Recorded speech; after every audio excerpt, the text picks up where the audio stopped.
Hello. It's Veterans Day, and I'm not working today because it's a national holiday. I don't know. I'm assuming you guys are in school, but I wanted to read while I could. Gonna go visit my dad, who's a veteran, and thank you for the service of all you veterans. Um, I was thinking, I saw on Instagram, I think it was, you can make, if you hashtag thank you for your service, donations are made to veteran organizations. So I was going to put that on my Instagram, and I think I'm going to make a donation too. Hello, hello. So if you have parents that were veterans or grandparents that were veterans, be sure you take the day to thank them for their service. We are on Pride and Prejudice, chapter 25, which is page 131 in my edition. So, Lee Ambrose, hello, and let's read. After a week spent in professions of love and schemes of felicity is happiness, Mr. Collins was called from his amiable Charlotte by the arrival of Saturday. I don't know what that means. Mr. Collins was called by the arrival of Saturday. The pain, I guess he had to leave, is what that means. The pain of separation, however, might be alleviated on his side by preparations for the reception of his bride, as he had reason to hope that shortly after his return into Hertfordshire, the day would be fixed that was to make him the happiest of men. He took leave of his relations at Longbourn. He left with as much solemnity as before seriousness, wished his fair cousin's health and happiness again, and promised their father another letter of thanks. On the following Monday, Mrs. Bennet had the pleasure of receiving her brother and his wife, who came as usual to spend the Christmas at Longbourn. So Mrs. Bennet's brother came to spend Christmas with them. Mr. Gardiner, which is the brother, was a sensible, gentlemanlike man, greatly superior to his sister, as well by nature as education. Hey, Farid. The Netherfield ladies would have had difficulty in believing that a man who lived by trade and within view of his own warehouses could have been so well-bred and agreeable. Mrs. Gardiner, who was several years younger than Mrs. Bennet and Mrs. Phillips, was an amiable, intelligent, elegant woman, and a great favorite with all her Longbourn nieces. So this uncle and aunt, it just started, Irene. So if you've kept up in chapters, we're just talking about Christmas time, and new characters have been introduced. They're the maternal aunt and uncle of the Bennet sisters, and we like them. The characterization is that they're intelligent and polite, well-mannered, and all the Bennet girls like when the aunt and uncle come. Between the two eldest and herself especially, there subsisted a very particular regard. They had frequently been staying with her in town. Town is always London, as I understand it.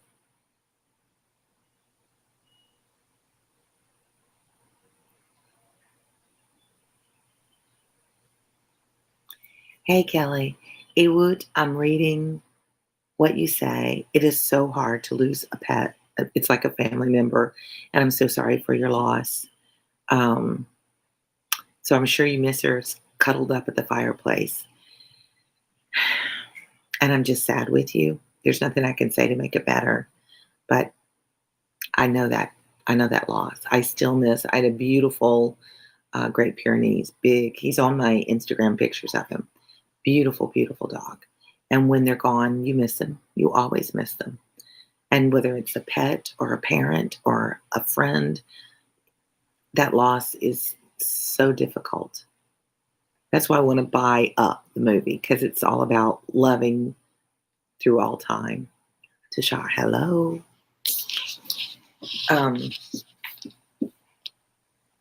The first part of Mrs. Gardiner's business on her arrival was to distribute her presents and describe the newest fashions, because she's coming in from London. When this was done, she had a less active part to play. It became her turn to listen. Mrs. Bennet had many grievances to relate and much to complain of. They had all been very ill used since she last saw her sister. So Mrs. Bennet has new people to gossip to and complain to. Two of her girls had been on the point of marriage, and after all, there was nothing in it. I do not blame Jane, she continued, for Jane would have got Mr. Bingley if she could. But Lizzie, oh, sister, it's very hard to think that she might have been Mrs. Collins's wife by this time. Had not it been for her own perverseness, he made her an offer in this very room, and she refused him. The consequence of it is that Lady Lucas will have a daughter married before I have, and that Longbourn estate is just as much entailed as ever. The Lucases are very artful people indeed, sister. They are all for what they can get. I'm sorry to say it of them, but so it is.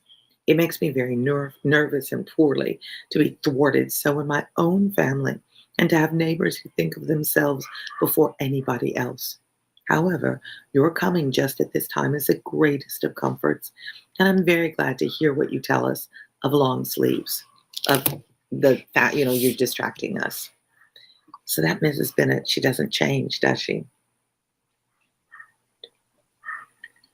And that's another characteristic of a good author. Once they establish a character, it's not a static character. Mrs. Bennet is developing, but she's consistent in her characterization. We know that she's always self-serving. She's always caught up in superficial. So is she a static character or is she a dynamic character? Remember those definitions? Static, they come in typically for a short period of time to introduce something, and we don't see any growth or development in them. So although Mrs. Bennet is not changing, she continues to add to the story. And I'm open to a discussion that she's a static character. So if you think Mrs. Bennet is a static character, let me know your thoughts. If you think she's a dynamic character, tell me why you think she is. And I could be convinced of either position. Mrs. Gardiner, to whom the chief of this news had been given before, in the course of Jane and Elizabeth's correspondence with her, made her sister a slight answer, and in compassion to her nieces, turned the conversation. So that's that indirect characterization that tells us Miss Gardiner is sensitive and she's supportive of her nieces, because they're writing, they've already told her everything. They know it makes Jane and Elizabeth uncomfortable to have the conversation, so she turns the conversation. Hey, Donut. The time machine. You're going to do that to me constantly. Okay, well, you just have to be patient because there's at least 3 books ahead of it. This one, and then 3 more. And then we'll see about Time Machine. There's a movie for it, too. Just have to see who's texting me in case it's my kids.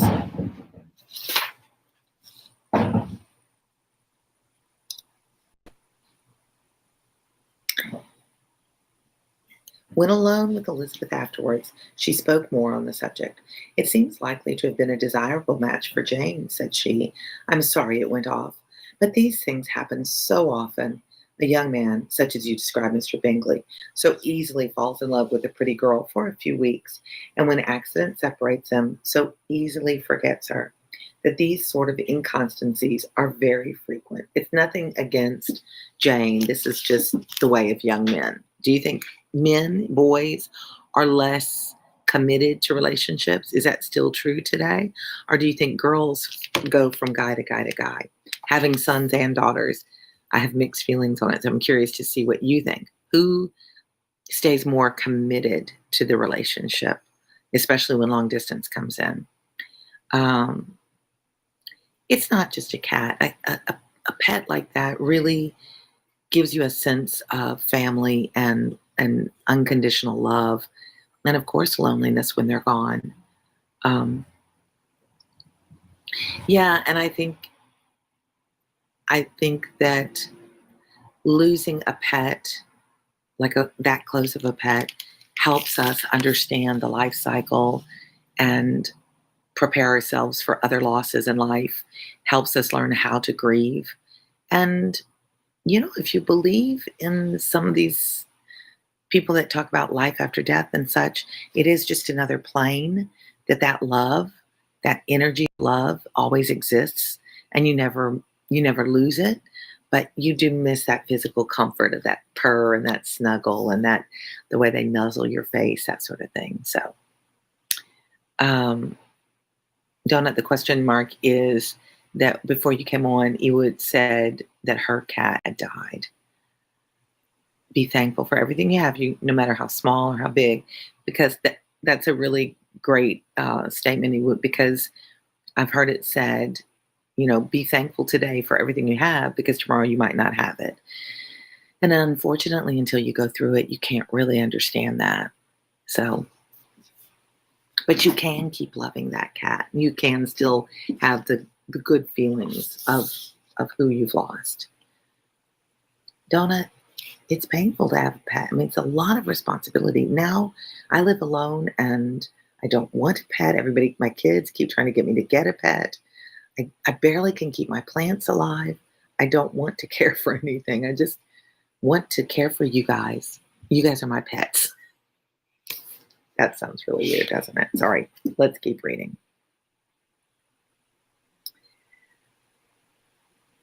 So we're talking about the differences between males and females. Thank you, Siddharth. I'm glad you're here, and thanks for the shout out. I didn't see you said hi. And we can discuss the differences between males and females in relationships on Discord. That would be a good topic.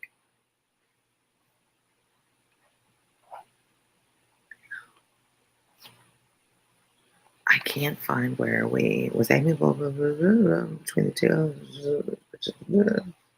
Okay, there we go. No. An excellent consolation in its way, said Elizabeth, but it will not do for us. We do not suffer by accident.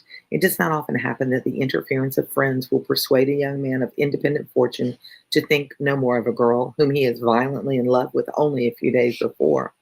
But that expression of violently in love is so hackneyed, so doubtful, so indefinite, that it gives me the very little idea. It is as often applied to feelings which arrive from a half-hour's acquaintance as to a real, strong attachment. Pray, how violent was Mr. Bingley's love? Jaden, hello. Fareed, yes, they do take a lot of our time. Siddharth, thank you for always being a good host. I never saw a more promising inclination. He was growing quite inattentive to other people and wholly engrossed by her. Every time they met, it was more decided and remarkable.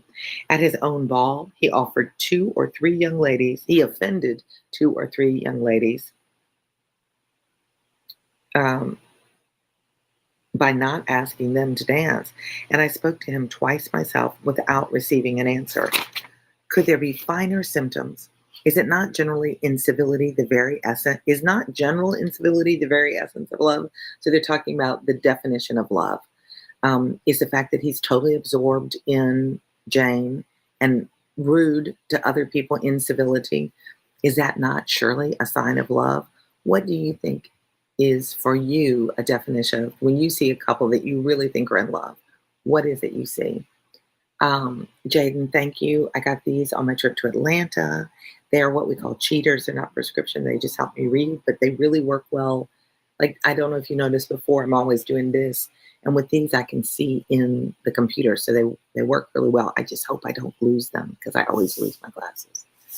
Ewan, I'm sending this because I'm grateful to you. Oh, thank you. You're such a good person. You help countless people every day, including myself. Well, thank you so much. That's so kind of you to say. Honestly, you guys saved my life as much as I might help yours. There are days that I just don't know how I'm going to get through, and I get a nice message on either Instagram or Discord or, email or here, and it's very encouraging for me, especially since I'm not in the classroom anymore. Jaden, find glasses you like and own them. Big black glasses are great. I've had, in fact, they're right here. These are my distance glasses. It's terrible to be old. So like if I'm driving, these are the ones. So we match. Let's see, Jaden. See, I can't see you now because it's too close. I have to look that way for them. But do we match? Big black glasses? So these are for to be able to see you. All right, back to work. Back to work. How long is this chapter? Oh, it's almost done. Will we do two? Let's see how long the next chapter is. We might do two chapters since it's my day off and I have time.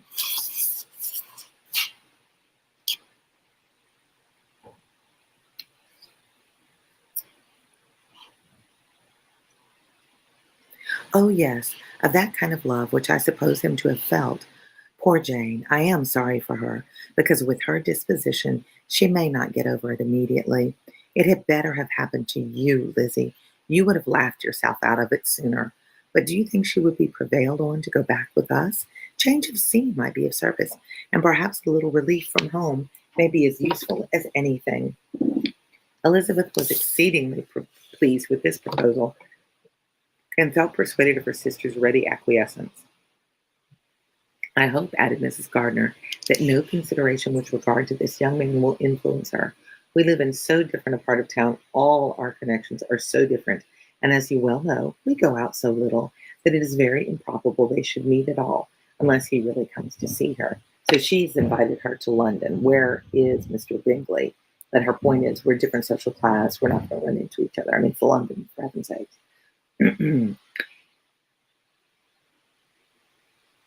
um, and that is quite impossible, for he is now in the custody of his friend, and Mr. Darcy would no more suffer him to call on Jane in such a part of London.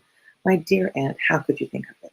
Mr. Darcy may perhaps have heard of such a place as Grace Church Street, but he would hardly think a monk's ablution enough to cleanse him from his impurities were he once to enter it, and depend upon it, Mr. Bingley never stirs without him. Ablution is this reference in Catholicism of cleansing away your sins through water.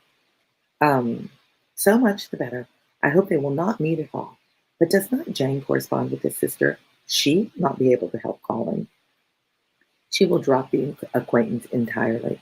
But in spite of the certainty in which Elizabeth affected to place this point, as well as the still more interesting one of Bingley's being withheld from seeing Jane, she felt a solicitude on the subject which convinced her, on examination, that she did not consider it entirely hopeless. It was possible, and sometimes she thought it probable, that his affection might be reanimated, and the influence of his friend successfully combated by the more natural influence of Jane's attractions. Miss Bennet accepted her aunt's invitation with pleasure, and the Bingleys were no otherwise in her thoughts at the time than as she hoped that by Caroline's not living in the same house with her brother, she might occasionally spend a morning with her, without any danger of seeing him. The Gardiners stayed a week at Longbourn. If you're reading along, notice how they spell it in British stayed, S-T-A-Y-E-D, stayed, S-T-A-I-D. Interesting to me. They also have choose, C-H-U-S-E. I always think language, I mean, it's just a nerdy comment, but I always think language is interesting.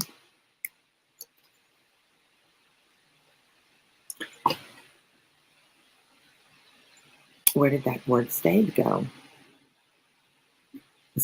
Miss Bennet accepted her aunt's invitation with pleasure, and the Bingleys were no otherwise in her thoughts at the time than as she hoped that by Caroline's not living in the same house with her brother, she might occasionally spend a morning with her without any danger of seeing him.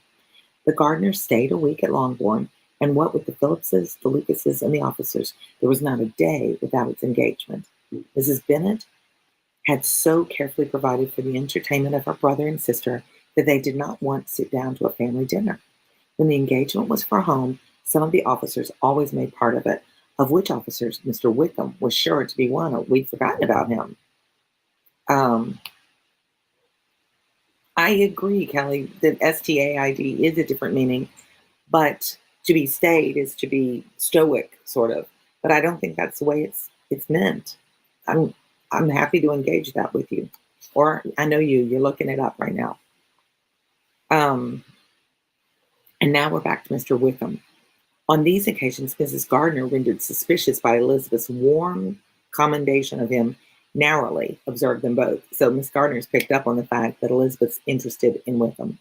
Without supposing them, from what she saw, to be very seriously in love, their preference of each other was plain enough to make her a little uneasy, and she resolved to speak to Elizabeth on the subject before she left Hertfordshire, and represent to her the imprudence of encouraging such an attachment. So she's picked up that Wickham and she have something going on. They're not in love. It's not obvious, but for whatever reason, Miss Gardner wants to warn her against it. To Mrs. Gardner, Wickham had one means of affording pleasure unconnected with this general power. About 10 or a dozen years ago, before her marriage, she had spent a considerable time in that very part of Derbyshire to which he belonged. They had, therefore, many acquaintances in common, and though Wickham had been little there since the death of Darcy's father, 5 years before, it was yet in his power to give her fresher intelligence of her former friend than she had been in the way of procuring. Mrs. Gardner had seen Pemberley and known the late Mr. Darcy by character perfectly well. Here, consequently, it was an inexhaustible subject of discourse. They talked about it a lot. They gossiped about it a lot. In comparing her recollection of Pemberley with the minute description which Wickham could give, and in bestowing her tribute of praise on the character of its late possessor, she was delighting both him and herself.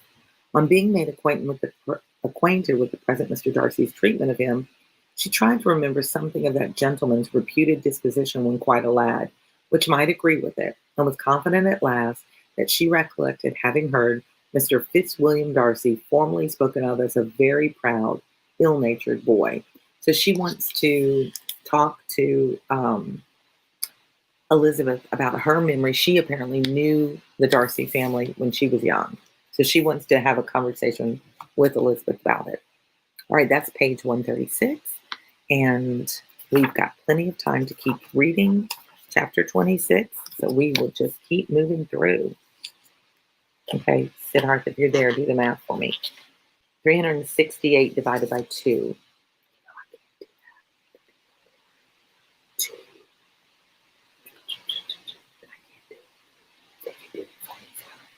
Whisper when it's about math because I'm so ashamed. All right, chapter 26.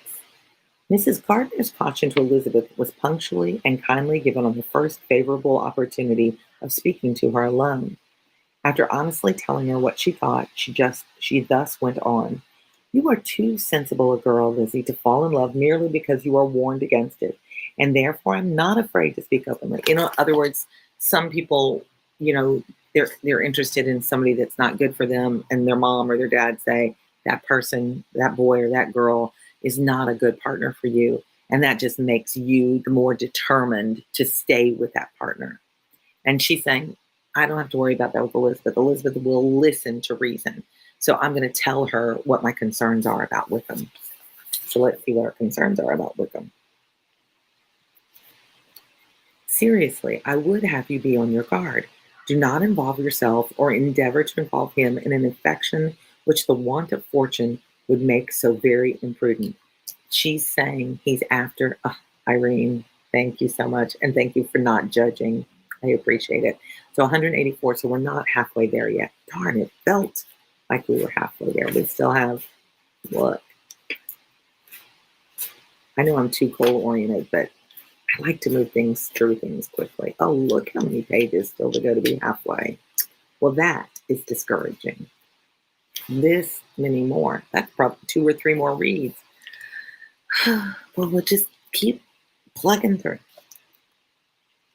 So she's saying, she's kind of implying that Wickham couldn't be interested in a girl like her because she doesn't have money attached to her. I have nothing to say against him. He is a most interesting young man, and if he had the fortune he ought to have, I should think you could not do better. But as it is, I misread that. It's just that it's not practical. Lizzie, you've got to marry somebody who can financially take care of you. But as it is, you must not let your fancy run away with you. You have sense, and we all expect you to use it. Your father would depend on your resolution and good conduct, I'm sure. You must not disappoint your father.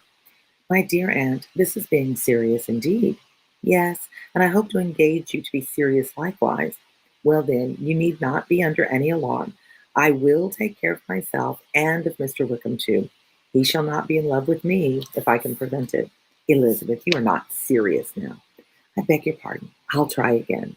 At present, I'm not in love with Mr. Wickham. No, I certainly am not. But he is, beyond all comparison, the most agreeable man I ever saw.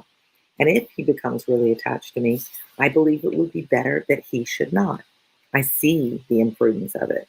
Oh, that abominable Mr. Darcy.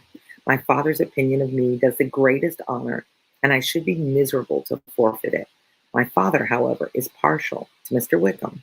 In short, my dear aunt, I should be very sorry to be the means of making any of you unhappy, but since we see every day that where there is affection, young people are seldom withheld by immediate want of fortune from entering into engagements with each other, how can I promise to be wiser than so many of my fellow creatures if I am tempted? Or how am I even to know what it would be that it would be wisdom to resist? All that I can promise you, therefore, is not to be in a hurry.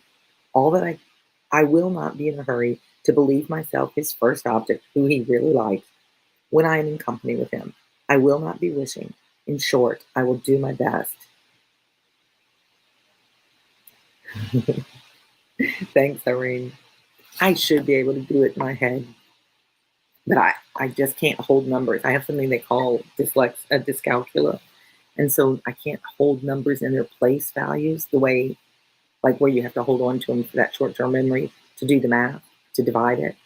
It's just something I've learned to live with. So I think Elizabeth's response was very reasonable. I'm not in love with him now. I can't promise you that if something develops that I'm going to stop it or block it. My dad likes him. He thinks he's a good guy. We don't have any objection to him except the financial one. Other people have married for love, and I'm not going to promise you that I will discourage him. I'm just going to let things go where they go. Her aunt assured her that she was, and Elizabeth satisfied. And Elizabeth, having thanked her for the kindness of her hints, they parted, a wonderful instance of advice being given on such a point without being resented. Mr. Collins returned into Hertfordshire soon after it had been quitted by the Gardners and Jane. So Jane goes to London. But as he took up his abode with the Lucases, his arrival was no great inconvenience for Mrs. Bennet. His marriage was now fast approaching, and she was at length so far resigned as to think it inevitable, and even repeatedly to say in an ill-natured tone that she wished they might be happy. They're as though they can't be. Thursday was to be the wedding day, and on Wednesday Miss Lucas paid her farewell visit. And when she rose to take leave, Elizabeth, ashamed of her mother's ungracious and reluctant good wishes, and sincerely affected herself, accompanied her out of the room. As they went downstairs together, Charlotte said, I shall depend on hearing from you very often, Eliza. That you certainly shall. And I have another favor to ask you. Will you come and see me? We shall often meet, I hope, in Hertfordshire. I'm not likely to leave Kent for some time. Promise me, therefore, to come to Hunsford. Elizabeth could not refuse, though she foresaw little pleasure in the visit. My father and Maria are to come to me in March, added Charlotte, and I hope you will consent to be of the party. Indeed, Eliza, you will be as welcome to me as either of them. The wedding took place. The bride and groom set off for Kent from the church door, and everybody had as much to say or to hear on the subject as usual. Elizabeth soon heard from her friend, and their correspondence was as regular and frequent as it has ever been. It should be equally unreserved. That it should be equally unreserved was impossible. Elizabeth could never address her without feeling that all the comfort and intimacy was over. And though determined not to slacken as a correspondent, it was for the sake of what had been rather than what was. Charlotte's first letters were received with a good deal of eagerness. There could not be curiosity to know how she would speak of her new home, how she would like Lady Catherine, and how happy she would dare pronounce herself to be. Though, when the letters were read, Elizabeth felt that Charlotte expressed herself on every point exactly as she might have foreseen. She wrote cheerfully, seemed surrounded with comforts, and mentioned nothing which she could not praise. The house, furniture, neighborhood, and roads were all to her taste, and Lady Catherine's behavior was most friendly and obliging. It was Mr. Collins' picture of Hunsford, and Rosings rationally softened, and Elizabeth perceived that she must wait for her own visit there to know the rest. Jane had already written a few lines to her sister to announce their safe arrival in London, and when she wrote again, Elizabeth hoped it would be in her power to say something of the Bingleys. Her impatience for the second letter was as well rewarded as impatience generally is. Jane had been a week in town without either seeing or hearing from Caroline. She accounted for it, however, by supposing that her last letter to her friend from Longbourn had by accident been lost. Jane always makes excuses for everybody. Um, my aunt, she continued, is going tomorrow into that part of town, and I shall take the opportunity of calling in Grosvenor Street. I can't say it. She wrote again when this visit was paid, and she had seen Miss Bingley. I did not think Caroline in spirits, were her words, but she was very glad to see me and reproached me for giving her no notice of my coming to London. I was right, therefore. My last letter had never reached her. I inquired after her brother, of course. He was well, but so much engaged with Mr. Darcy that they scarcely ever saw him. I wish I could see her. My visit was not long, as Caroline and Mrs. Hurst were going out. I dare say I shall soon see them here. Elizabeth shook her head over this letter. It convinced her that accident only could discover to Mr. Bingley her sister's being in town. Elizabeth knows the game that Miss Bingley is about. 4 weeks passed, and Jane saw nothing of him. She endeavored to persuade herself that she did not regret it, but she could no longer be blind to Mrs. Bingley's inattention. After waiting at home every morning for a fortnight for 2 weeks, and inventing every evening a fresh excuse for her, the visitor did at last appear. But the shortness of her stay, and yet more, the alteration of her manner, would allow Jane to deceive herself no more. The letter which she wrote on this occasion to her sister will prove what she felt. Here's the letter. Irene, enjoy class. Thank you. I hope to have a good rest of my day, too. I'm going to visit my dad, so that should be pleasant. My dearest Lizzie will, I'm sure, be incapable of triumphing in her better judgment at my expense, when I confess myself to have been entirely deceived in Miss Bingley's regard for me. But, my dear sister, though the event has proved you right, do not think me obstinate if I still assert that, considering what her behavior was, my confidence was as natural as your suspicion. I do not at all comprehend her reason for wishing to be intimate with me, but if the same circumstances were to happen again, I am sure I should be deceived again. Caroline did not return my visit until yesterday, and not a note, not a line, did I receive in the meantime. When she did come, it was very evident that she had no pleasure in it. She made a slight formal apology for not calling before, said not a word of wishing to see me again, and was in every respect so altered a creature that when she went away, I was perfectly resolved to continue the acquaintance no longer. I pity, though I cannot help blaming her. She was very wrong in singling me out as she did. I can safely say that every advance to intimacy began on her side. But I pity her, because she must feel that she's been acting wrong, because I am very sure that anxiety for her brother is the cause of it. I need not explain myself farther, and though we know this anxiety to be quite needless, yet if she feels it will easily account for her behavior to me, and so deservedly dear as he is to his sister, whatever anxiety she may feel on his behalf is natural and amiable. I cannot but wonder, however, at her having any such fears now, because if he had at all cared about me, we must have met long, long ago. He knows of my being in town, I'm certain, for something she said herself, and yet it should seem, by her manner of talking, as if she wanted to persuade herself that he's really partial to Miss Darcy. I cannot understand it. If I were not afraid of judging harshly, I should be also tempted to say that there is a strong appearance of duplicity, like lying, in all of this. But I will endeavor to banish every painful thought and think only of what will make me happy, your affection, and the invariable kindness of my dear uncle and aunt. Let me hear from you very soon.